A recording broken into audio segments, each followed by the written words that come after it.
I never thought I would be the one keeping her secret. Not after everything we've been through together. My name is Eleanor. I am Elena's older sister. I watched her grow up, helped her with homework, dried her tears when boys broke her heart. I always believed she would have the kind of love that lifted her, not one that pulled her into the dark. But now, I carry something I never wanted to carry. And I can't tell our parents. I can't tell anyone. So I'm telling you. I found out by accident. I wasn't looking for anything. I was only trying to charge my phone in the kitchen when her phone buzzed beside mine. I looked at the screen without thinking. A message appeared. It said, "I miss you already. Tonight was perfect. Love you." I didn't recognize the number, but I knew something was wrong. My sister Elena had always been the careful one. She was the kind of person who made lists for everything and double-checked her work. She was beautiful and intelligent. She had a good job in design and a modern apartment that our parents helped her buy. Everyone said she was the pride of the family, and I believed it. I was proud of her too. We grew up together like best friends. There were only 2 of us.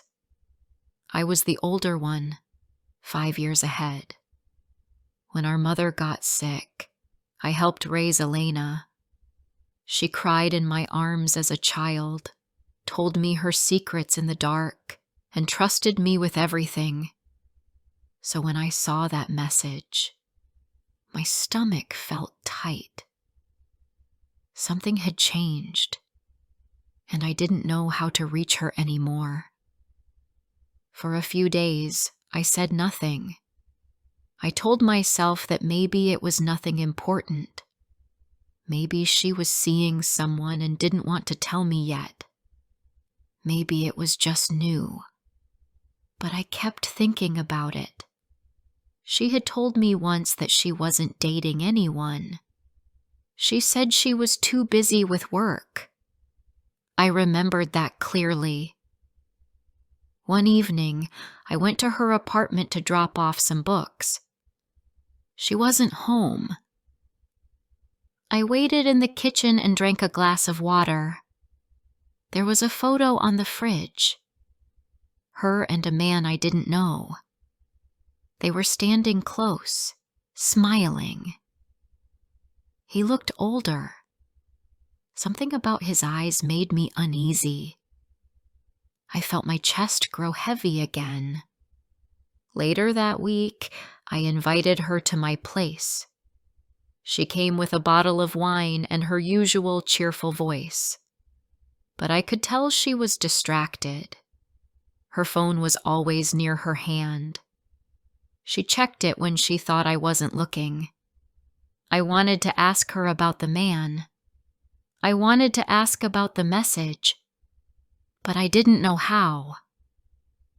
That night, after she left, I sat on the sofa for a long time. I remembered her as a child with small feet running across our garden. I remembered how she cried when her first pet died, and how she used to write poems in her school notebooks. I couldn't connect that little girl with the woman I saw now, hiding something behind her smile. The next morning, I couldn't stop myself. I searched for the number from the message. I didn't mean to be that kind of sister, but I needed to know. I found a name. I found a photo. My heart dropped. The man was married. There were pictures of him and his wife on social media. They had 2 children. The oldest one looked about 10. I closed my laptop and felt the tears in my eyes. I had to sit down. My little sister was in a relationship with someone else's husband. I didn't understand. She didn't need this. She could have anyone. She had everything. Why would she choose a man who already belonged to someone else? For 2 nights, I couldn't sleep. I kept thinking about whether to tell her or not. I imagined how our parents would feel if they knew. They spoke about her with so much pride. Our father often said she was his joy, his reason to smile. He still called her his little star. What would it do to him if he found out? On the 3rd night, I called her. I asked her to meet me for coffee. She said yes. She always trusted me. That made it harder. When we sat at the cafe, I looked into her eyes and saw the little girl again. But I had to say something. I couldn't stay silent anymore. I told her I knew about the man. I told her he was married. At first, she didn't say anything. She stared at the table. Then she looked up and said, "Yes, I know." Her voice was calm, but her eyes were sad. I asked her why. I asked her what she was thinking. She told me she loved him. I wanted to understand. I really did. But nothing made sense. I asked if she believed he would leave his wife. She said he promised. She said he would. I didn't want to argue, but I had to say something. I told her that many men make promises they never keep. I told her she was better than this. She grew quiet. Then she said I didn't understand. She said love doesn't always make sense. I agreed with that, but still, I felt afraid for her. I told her that love should never begin with lies. She didn't reply. She stood up and said she had to go. I watched her walk away, and I didn't know if I had helped or hurt her. That night, I sat with my husband in silence. He asked what was wrong, and I told him everything. He listened carefully and said I had done the right thing. But why did it feel so bad? I wanted to help her. I only wanted to protect her, but I wasn't sure if she saw it that way. The days after that were quiet. She didn't call. She didn't visit. I felt the space growing between us. Every time my phone buzzed, I hoped it was her, but it wasn't. I wondered what she was doing. If she was still seeing him. If she believed he would keep his promise. If she believed in something that wasn't real. One evening, I passed by her apartment and saw the lights were off. I stood outside for a moment, thinking about ringing the bell. But I didn't. I went home and sat in my kitchen, drinking tea in the dark. I looked at the family photo on the fridge. She was smiling in that photo. I missed that version of her. That weekend, our parents invited us for dinner. I went alone. They asked where she was. I said she was busy. They believed me. I watched my father laugh over something small and my mother bring out her favorite cake. They were happy. They didn't know what was happening. I didn't have the heart to break their joy. That night I cried again. I felt helpless. I was losing my sister, and I didn't know how to stop it. I didn't want to force her. I didn't want to fight, but I couldn't support her choice either. It felt like watching someone walk toward a wall and not being allowed to shout. Before I share the rest of my story, I need to know, where are you listening from? Knowing someone hears me, understands me, gives me strength. I didn't hear from Elena for several days. My calls went to voicemail and my messages stayed unread. I told myself she was busy with work, but deep down I knew that wasn't the reason. She was avoiding me. Maybe I had said too much. Maybe I should have stayed quiet. But I couldn't take back my words. And I didn't want to lie to her either. Each morning, I checked my phone first thing, hoping to see her name. Each night, I looked at the photo of us on the wall beside my bed. It was from last summer, at the lake. She had her arm around me and we were both laughing.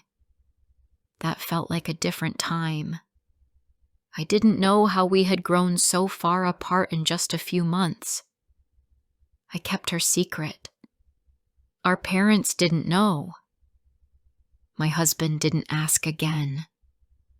But I was holding something heavy. I felt it every day. When I smiled, it felt fake. When I spoke to friends, I kept my answers short. I couldn't share the truth, not even with people who loved me. I was afraid of their judgment. But more than that, I was afraid of losing my sister. One evening, I was out buying groceries when I saw Elena's car parked outside a small restaurant. At first, I didn't think much of it. But then I saw him. The man from the photo on her fridge. He was sitting across from her inside. I stopped walking. They looked close. Her eyes were soft, and his hand was on hers across the table. I stood there for a long moment, then turned away. I couldn't watch anymore. Back at home, I sat in the car for 10 minutes before going inside. My husband opened the door and asked if everything was okay. I smiled and nodded. But my hands were cold and my chest felt tight. I didn't know how long this could go on.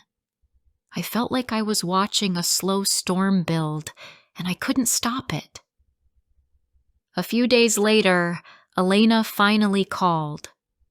Her voice was calm, but there was a distance I hadn't heard before. She said she wanted to come over. I told her, of course.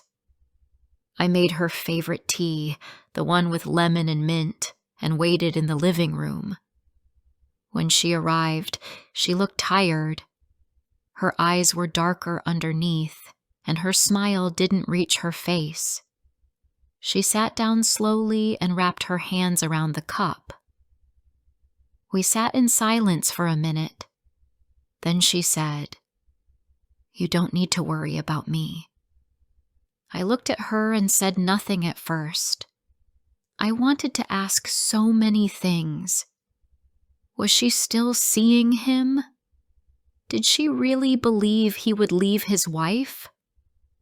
But I held back. Instead, I said, "I miss you." She didn't respond right away. Then she said, "I miss you too." She didn't talk about him, and I didn't ask.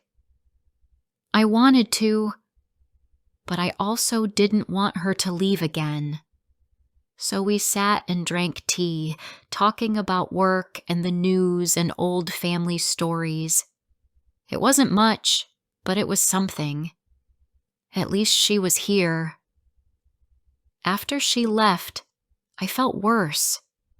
Not because of anything she said, but because I saw the pain in her eyes. She was trying to hide it, but I knew. She was not happy. She was caught in something she couldn't control, and she didn't want to admit it. Or maybe She didn't want to believe it yet. The following week, our cousin had a birthday party. Elena came too. She smiled and hugged people and laughed at jokes. But I watched her closely. There were moments when she looked far away, like her thoughts were somewhere else. She checked her phone often. Every time it buzzed, she turned her body slightly away from the group to read it. No one noticed. But I did. Later that night after the party, I called her. I told her I was glad she came. She thanked me. Then I asked gently, "Are you okay?" There was a pause. Then she said, "Yes, just tired." I wanted to say more, but I let it go. Weeks passed. Summer turned into autumn. Our trees began to lose their leaves, and the evenings grew cold. Elena and I spoke only once or twice a week now. When she came over, she didn't stay long. When we talked, she never mentioned him. It was like he didn't exist. But I knew better. One night she came by without calling. Her face was pale, and her hands were shaking. She said, "Can I stay for a while?" I nodded and led her to the sofa. I wrapped her in a blanket and made tea. She didn't talk much, just sat quietly and stared at the floor. After a while, I asked, "Did something happen?" She looked at me. Her eyes were full of tears. Then she nodded. "He was supposed to come tonight," she whispered. "He told me he would. He promised. But he didn't show up. And now he's not answering my calls." I sat beside her and took her hand. It was cold and thin. She didn't look at me. She said, "Maybe he's just busy. Maybe something came up." But even as she said it, I could hear the doubt in her voice. She was trying to protect herself, trying not to feel the truth too soon. I didn't say much. I didn't say, "I told you so." I didn't say, "Leave him." I only said, "I'm here." That night, she stayed over. She fell asleep on my couch, still wearing her coat. I watched her breathe, slow and quiet. In that moment, she looked like the little girl I once held after nightmares. The same girl who used to run to me when she scraped her knee. My heart ached for her. In the morning, she left early. She said she had to go home and get ready for work. I asked if she was okay. She said she was fine. But I knew she wasn't. That week, she didn't call. I sent her 2 messages, but there was no reply. I told myself to be patient. I reminded myself that she needed time. But it hurt. I felt like I was losing her again. And this time, maybe for good, one evening, our father called me. He asked if Elena was okay. He said she seemed quiet lately, and he was worried. I told him she was busy with work. He believed me, but the guilt was heavy. I was hiding something big from him. I was hiding my sister's heartbreak. Later that night, I sat by the window and watched the rain. I thought about calling her again, but I didn't. I was afraid of pushing too hard. I was afraid she would shut me out completely. A few days later, I got a message from her. It said, "Can I come over?" My heart jumped. I wrote back, "Yes, anytime." When she arrived, she looked different, not just tired, defeated. Her eyes were red. She sat at the kitchen table and said nothing for a while. I waited.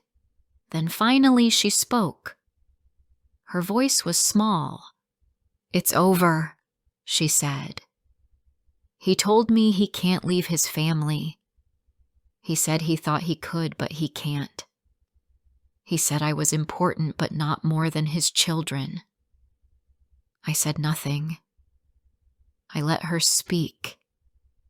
She looked at me with broken eyes. "I believed him," she said. "All this time, I thought he would choose me, but he didn't. I was just a break in his life. I was something he wanted, not someone he would fight for." Tears ran down her face. I reached out and held her hand. It felt small in mine. I said softly, "You are more than someone's secret. You deserve to be loved in the light, not in the dark." She nodded, but she said nothing more. That night, she stayed again. As I lay in bed, I thought about everything: the pain, the silence, the secrets, and the love, the deep love that still lived between us. I knew her healing would take time, but at least now she had taken the first step. She had let go.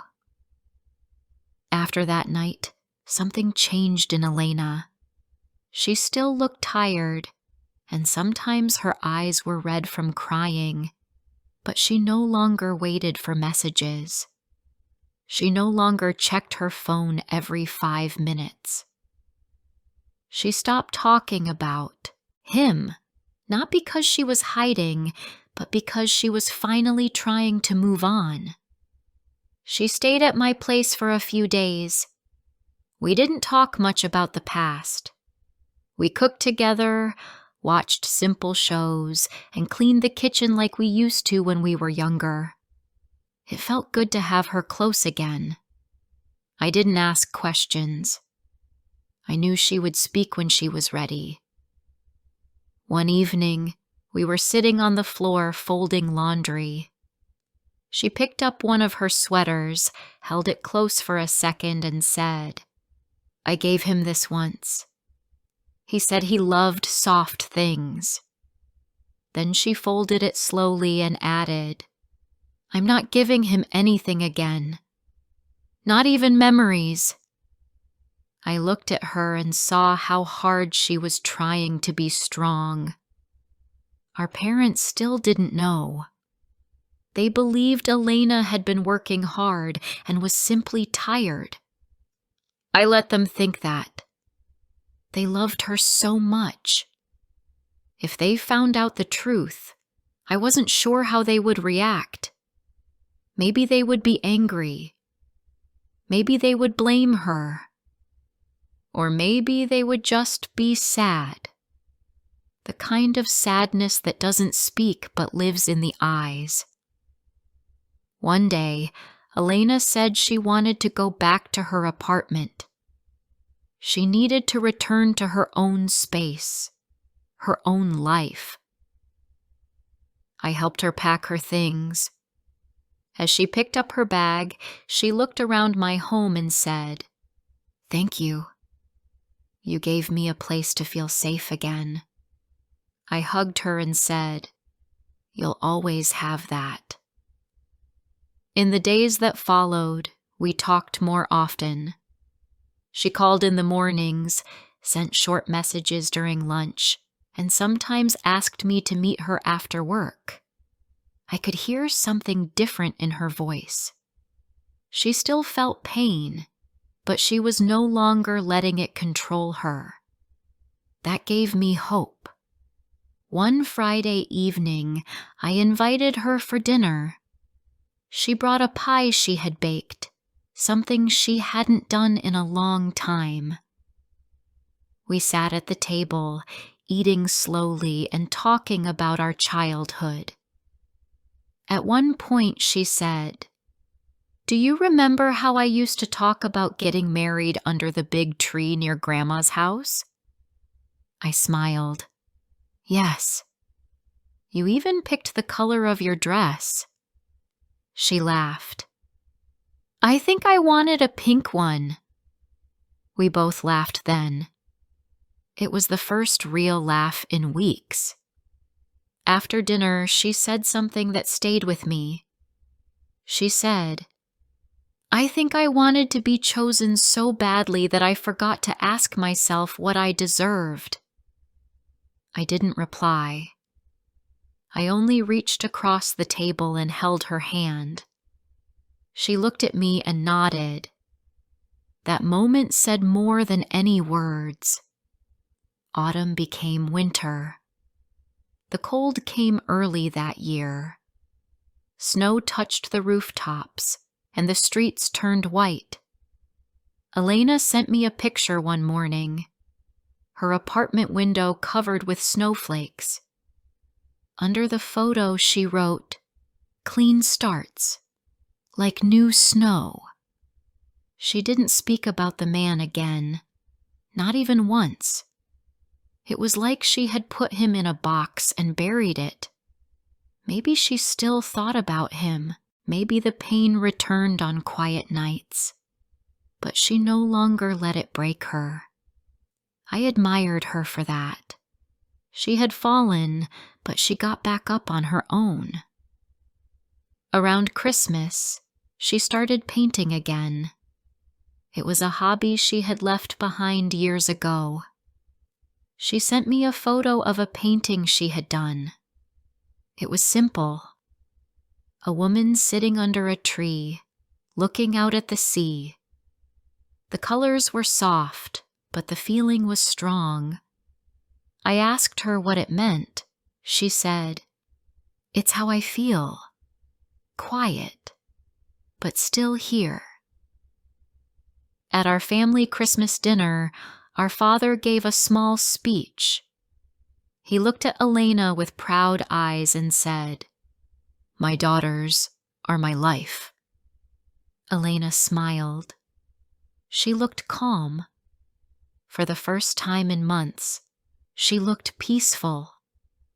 After dinner, she came to sit beside me on the sofa. She whispered, "I'm okay. I really am." I looked at her closely, and I believed her. Weeks turned into months. Spring arrived, bringing light and warmth. Elena and I walked in the park often, like we used to. One afternoon, while watching children play, she said, "I'm not afraid to be alone anymore." I said, "You were never really alone." She nodded and said, "I know that now." One evening in April, she told me she was thinking of moving. Not far, just to a new neighborhood. A fresh space, she said. I helped her find a small flat with big windows and a little balcony. When we visited it for the first time, she stood by the window and said, "This feels like a good place for new things." The day she moved in, I brought her a small plant in a white pot. She placed it near the window and said, "Something green, something growing." I smiled. "Like you?" She laughed. "Yes, like me." Now, when I think back to those hard months, it still hurts a little. I wish she hadn't gone through that. I wish she hadn't given her heart to someone who couldn't give her his. But I also know that pain shaped her into who she is now. Softer in some ways, stronger in others. We never told our parents the full story. Maybe one day we will. Maybe not. Some truths are too heavy for people who see you only in bright light. For now, what matters is that she's healing. She's making new choices. She's learning how to love herself again. And as her sister, that's all I ever wanted. She may have walked through a dark chapter, but she came out still standing. And every time I see her laugh now, every time she sends a picture of her latest painting or talks about a new book she's reading, I feel proud. Because she didn't just survive. She came back home to herself. If you liked my story, please like, comment, and share. More simple and emotional stories are coming soon.